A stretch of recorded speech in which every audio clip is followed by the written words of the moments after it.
everybody. Episode 5 of the World's Podcast with my co-host Warren Evans. How's it going, y'all? And today I'm very excited to announce that we have a very special guest today, Mr. Cross, all the way from Barrington, Rhode Island, so quite a hike, so very excited for this, so let's get right into it, Warren. Alright, so where did you grow up, Mr. Cross? Were you always from the Rhode Island area, or? We are getting right to it. Oh yeah, right into it. So I spent a majority of my life in Rhode Island. I don't often like to admit that because in my heart I'm always a New Yorker. I grew up in Queens, New York. I was born and raised there. Moved to Rhode Island at the age of 11.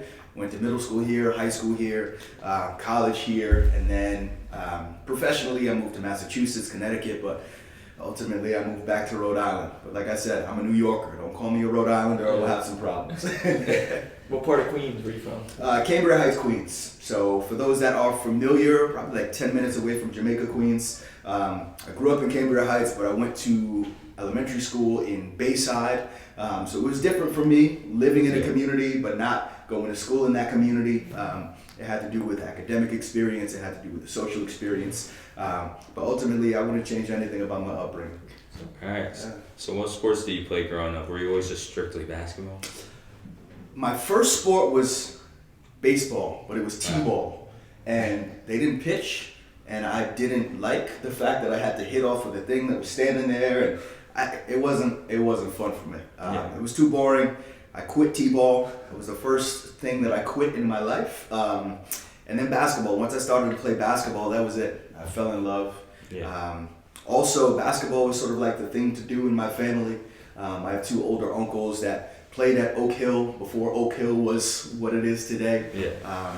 They played at University of Virginia, University of Jacksonville. I have an older cousin who played at Wagner. I have a younger cousin who played at Duke. So it's sort of like in the blood. Basketball is what we do and what we gravitate toward. So that was my main sport. Who kind of influenced you growing up into the whole basketball scenario? Everybody. Like I said, it was part of the family. It was part of what we did. So every weekend, I was basically in the park all Saturday and half a Sunday after church, watching the older guys play pickup. I remember probably the most, important moment for me as an athlete was being invited to play with the older guys. That was my I've arrived moment. But yeah, I think everybody around me that took it seriously, everybody that sort of helped me to see the importance of sport and how it opened doors and how it sort of broke barriers.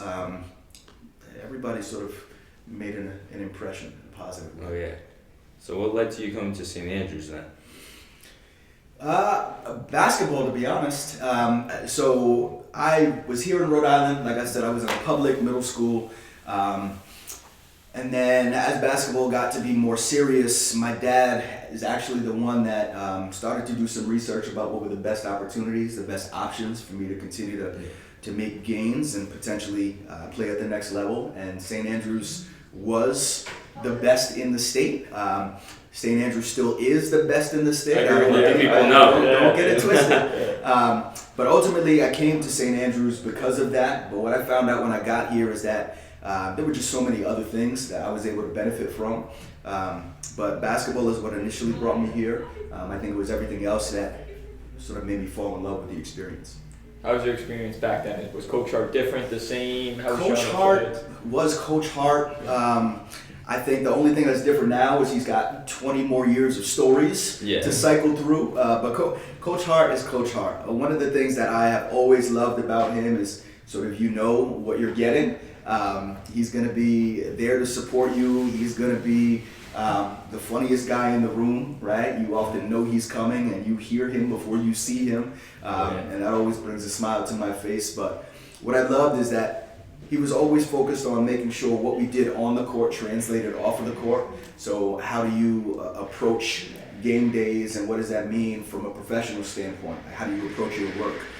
The work that you put in is ultimately what you're going to get out. How do you treat people? All of those things were really important lessons from a basketball standpoint that I think I carry with me today. That really make me the person that I am. That's awesome. And then how was kind of like the NEPSAC league when you played? Was it different? A little bit the same? How was it? NEPSAC was different. AAA didn't exist back then. Some of the teams that are sort of the high-powered teams weren't basketball schools back then. But yeah, I'd say it was similar in some ways, different in other ways. I think there's a lot more competition in the NEPSAC right now than there was back then. A lot of our games where we were playing against top level competition was traveling elsewhere. So we were playing tournaments in Kentucky and Florida, Delaware. Really? We were all over the place. And fortunately enough, my junior year, we were ranked top 25 in the country from USA Today. So, I mean, we were playing the who's who of basketball. Tournaments where Sebastian Telfair's Lincoln High School team was in the gym. Tournaments where LeBron's St. Vincent St. Mary's team was on the opposite side of the bracket. You know, from like the popularity standpoint, you wanted to be on the same court as him because how cool. Yeah. But also I was like, man, if we win, we got LeBron. I don't know. You know, so it was fun. It was a lot of fun. That's awesome. And then, so how who was your rival back in the day? Was it always kind of like, now I know it's St. George's. Was it always St. George's? Lawrence Academy. Really? Lawrence Academy. Wow. Every single year. So sophomore year, we lost to Lawrence in the finals. Okay. They had a guy, Antoine Wright, probably one of the best players I had seen in person and played against at that point in my life. Went off to play at Texas A&M, played in the league for a little bit. But they got us in the finals my sophomore year. Junior year, we got them. So that's when we won the NEPSAC championship. And then the following year, my senior year, we lost them in the quarterfinals. They had a guy by the name of Richard Roby, went off to be one of the greats all time at University of Colorado. But yeah, it was really competitive. But Lawrence Academy, it was like every year we knew eventually we had to go through them in order to hoist the trophy. Yeah, that's awesome. Yeah. So how was the college process for you then after high school? The college process was interesting. I don't remember much of it, to be honest. Yeah. There were only 3 schools that I was considering. My family members had gone to Howard University. My sister had gone there. My uncle worked in the sort of dental school there. So I always knew that Howard would be a school that I wanted to apply to. Providence College, I applied for a scholarship there. It was home. I knew people that were already part of that community. And then my real recruitment came from Tufts University. So Tufts, D through school, NESCAC, great academically. That was the school that probably recruited me the hardest. And at the end of the day, it came down to money, to be honest. I was fortunate enough to earn the Martin Luther King Scholarship at Providence College, where I didn't have to pay tuition. But at Tufts, I was offered 50% financial aid, and having no debt versus having to come up with debt, regardless of the academic experience, that made the decision a bit easier for me. Yeah. So how was your experience kind of as Providence College, as a student and an athlete? How to tell people about that? I think my time at St. Andrews really prepared me for the transition. Playing at a high level in high school, traveling, having to manage that and the academic pieces. So that part wasn't really difficult to get adjusted to with college. I just think restarting sort of social connections, right? This at times is a bubble. It's a beautiful bubble where everybody knows each other. It's small.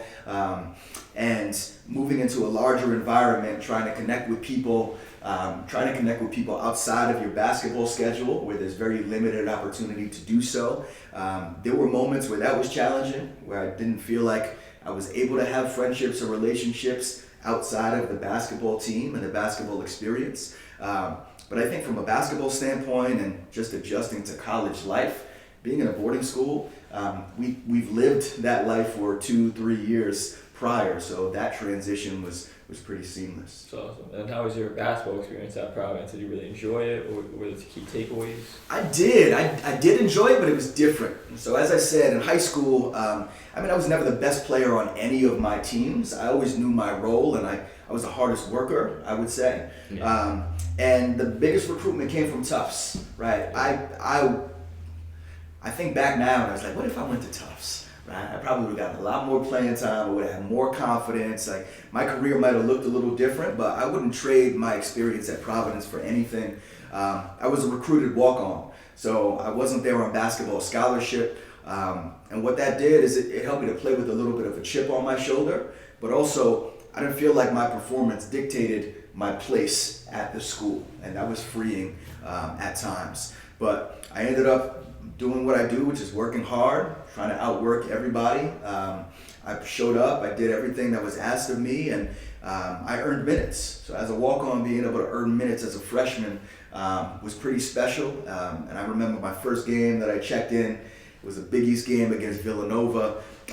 Because I'm a hometown kid, crowd went wild. I think Coach Hart and Coach O'Shea were in the stands, and I could hear them despite there being 10,000 people. And I got in, I got a steal, I went to the basket, somebody elbowed me, so I missed the layup, no foul call, and I remember feeling something in my mouth. I was like, what is that?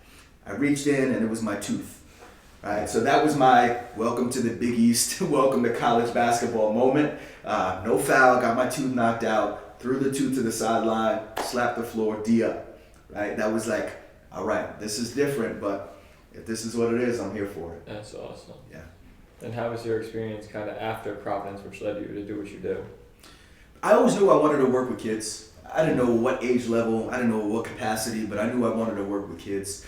I think my experience growing up, coming to St. Andrews, playing college basketball, being a member of a community, I understood the importance of connection and relationship. I knew that there were moments in my life where I didn't have the connection and relationship that I wanted. So to be in a position where I could be that to others who may need it without even knowing that they needed it, that was always something that I saw for myself.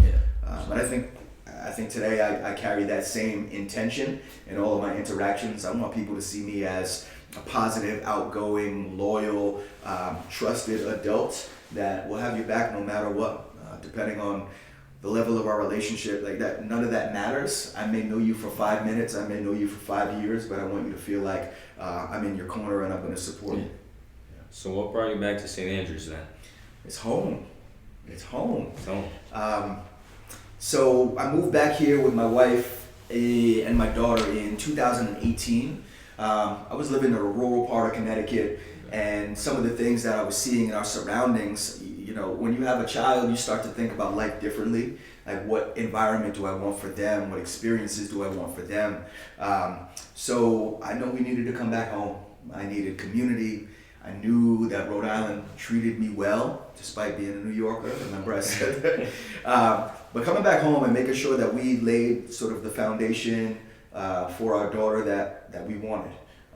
And I'm so glad that we did, because she's thriving. She's in school here in Barrington, loves school. And I mean, that's all you can ask for. That's all you can ask for. So what do you think is the biggest takeaway being back at St. Andrews that you've gotten as being an administrator here? So I said maybe a takeaway from St. Andrews, being here at St. Andrews, but also just as I've gone through life experiences, personally, professionally, every year I'm just reminded that I just need to be myself. Right? There are times when you question whether or not you are enough. If you show up as your full self, will that be enough? Will people accept that version of you? And I think every year I just become more confident in who I am, and knowing that I can show up and be who I am, and that essentially gives others the permission to be who you are. If people ask me how do I describe myself, I'll say I'm goofy, I say I'm quirky, I say I'm weird. In our house we say we're all weird. There's nothing wrong with that. And those that say they're not weird, those are the real weirdos.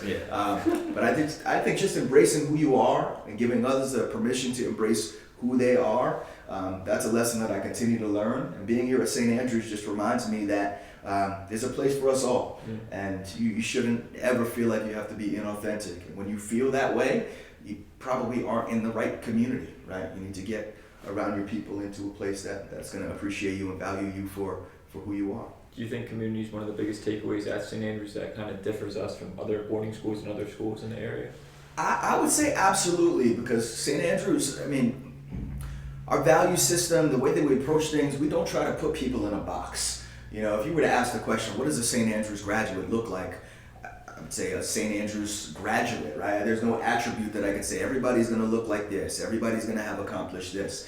I think it's all about growth, and growth can be big, it can be small, growth can be incremental.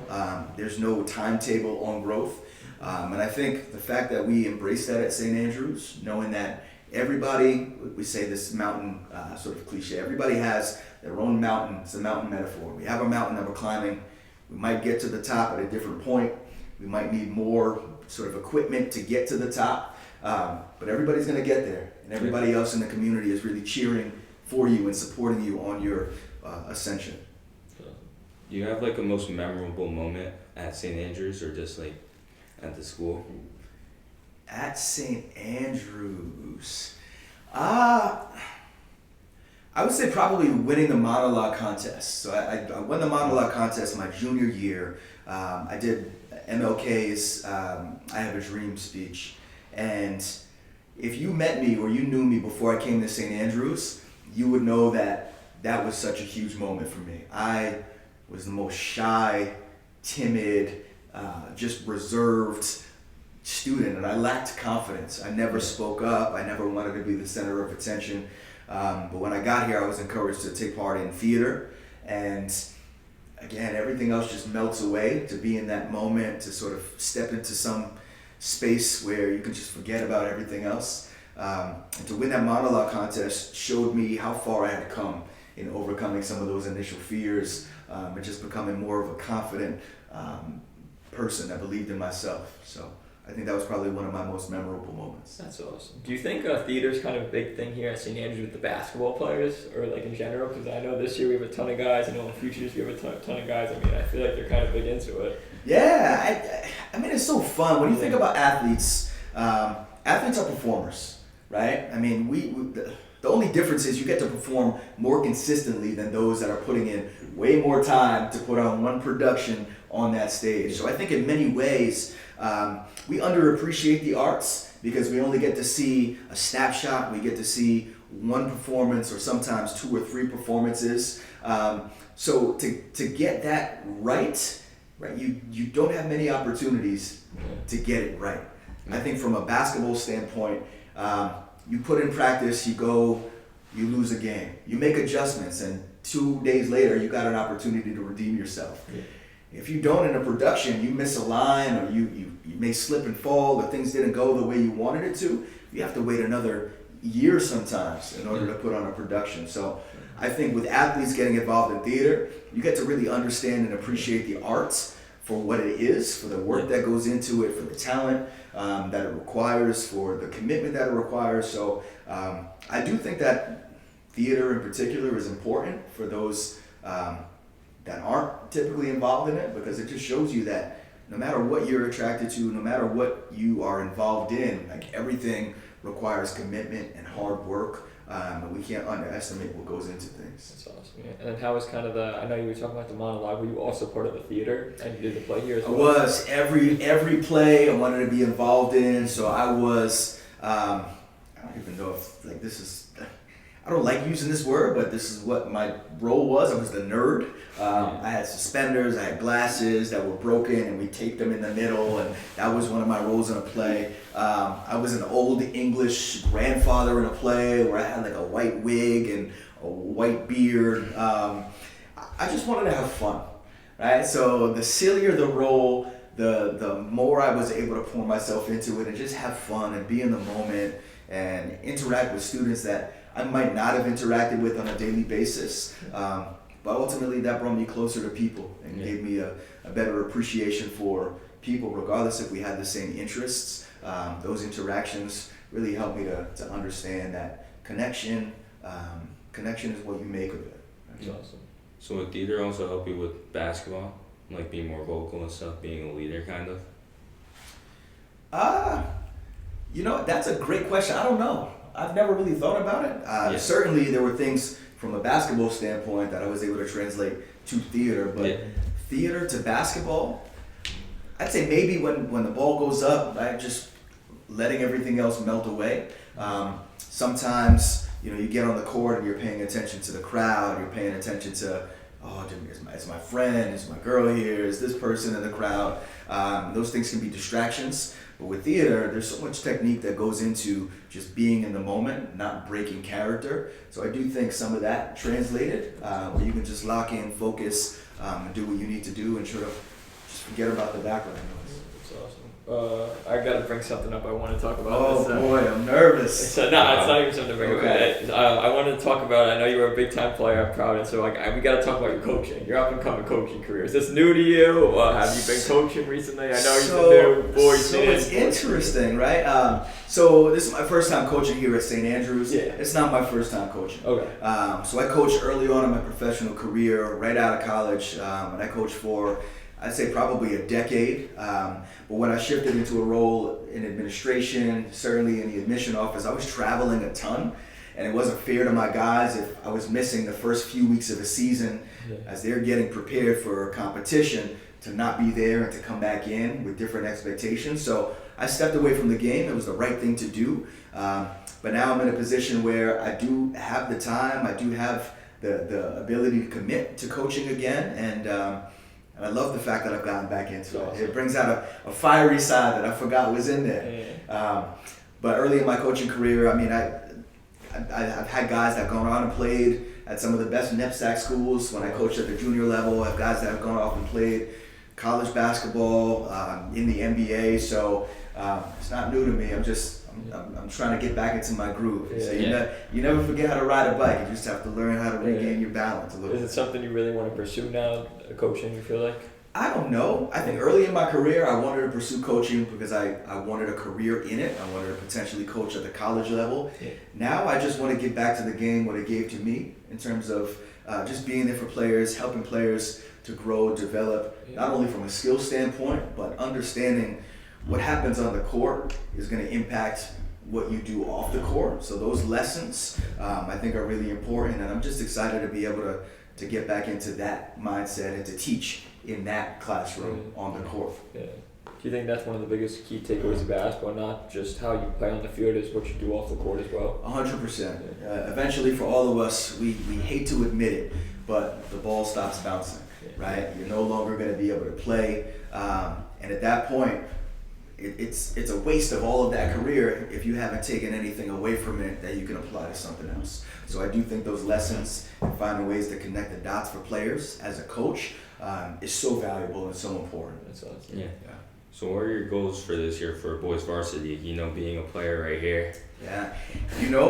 My goals are to hopefully push you and others to just understand the important things, which is effort. Right? The important things are attitude, control what you can control, and just step out there and have fun. Right? Basketball is about wins and losses, but at the end of the day, despite wins and losses, you can still have fun, you can still grow as an individual, you can still build a bond and a connection with teammates that last a lifetime. So I think for me, my hope for the team is just that you guys grow closer together, that you guys compete, you guys are able to feel as though I believe in you and can grow in your confidence and your understanding of the game. But aside from basketball, that there are lessons and takeaways that you're going to reflect on a year from now, 5 years from now, 10 years from now, and be like, oh, that's what cross meant. That would be my gift if, sometime down the line you look back and you realize that some of the things that we talked about, whether basketball specific or not, that they are able to help you in many ways. Can you talk about kind of like your job and admissions here at St. Andrews and what you used to do and what you do now?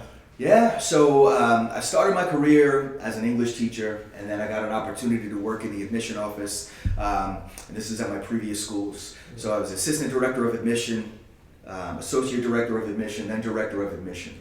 So when I got here, I stepped into the role of director of admission and enrollment management, oversaw the admission process, did a lot of travel, recruiting, things of that nature.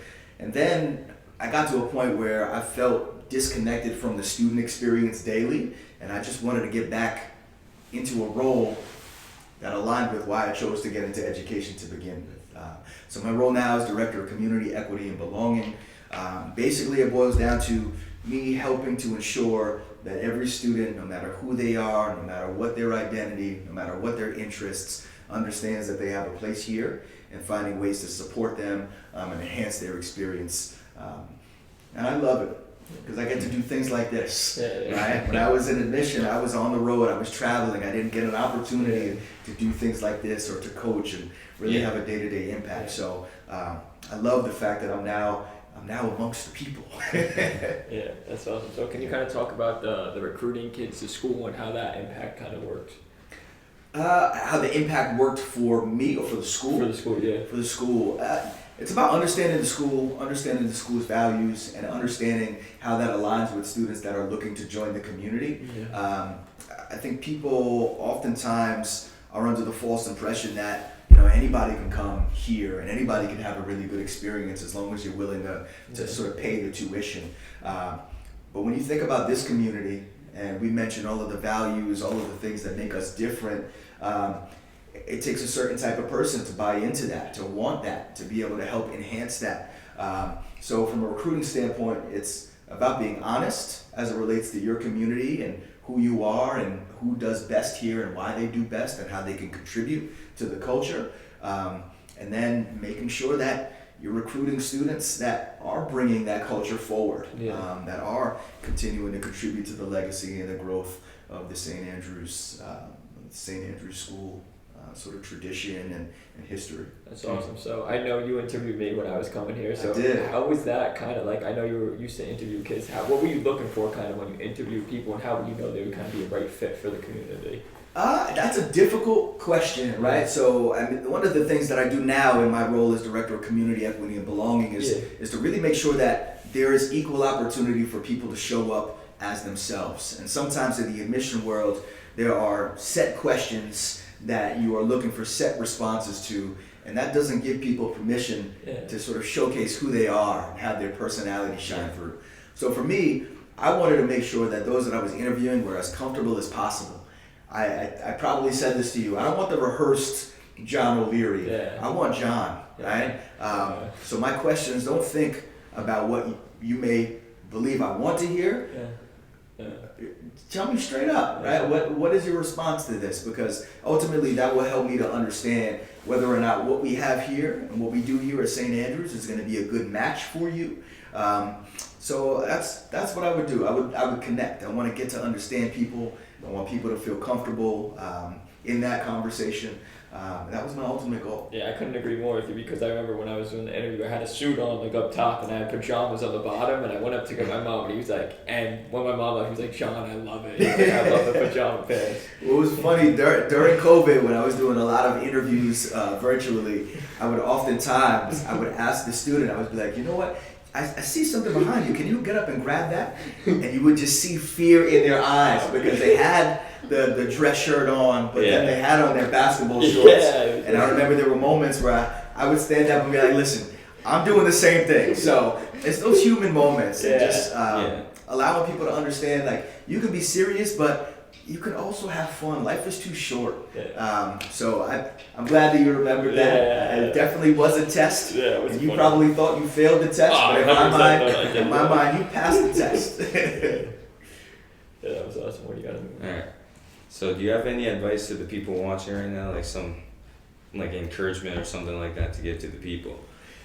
My words for the people. I think the biggest thing that I always try to stress to people is you are enough, right? You are enough. I think it took me 30 plus years to understand that I'm enough, right? And I just think the more people hear that, the more people are able to internalize that and sort of really appreciate themselves for themselves. The further people can go, the more that they can accomplish, because they're not questioning their ability, they're not questioning whether or not they belong. So my message for the people is you are enough. Do what you do, don't worry about people dictating what you should do, what you shouldn't do. You're enough, be kind, love everybody, give people grace, and just remember that you're enough, and you're what this world needs. That's awesome. You got anything else to add, Mr. Gross? You're okay? No, I'm officially off the hot seat. I mean, this was awesome. This was awesome. I really appreciate the opportunity. I appreciate for you coming on. It was an honor to have you. I really appreciate it. All right, the World's Podcast. Check it out. There you go. Thank you guys for tuning in. Tune in for the next video. It's been an honor, Mr. Cross. I appreciate it. And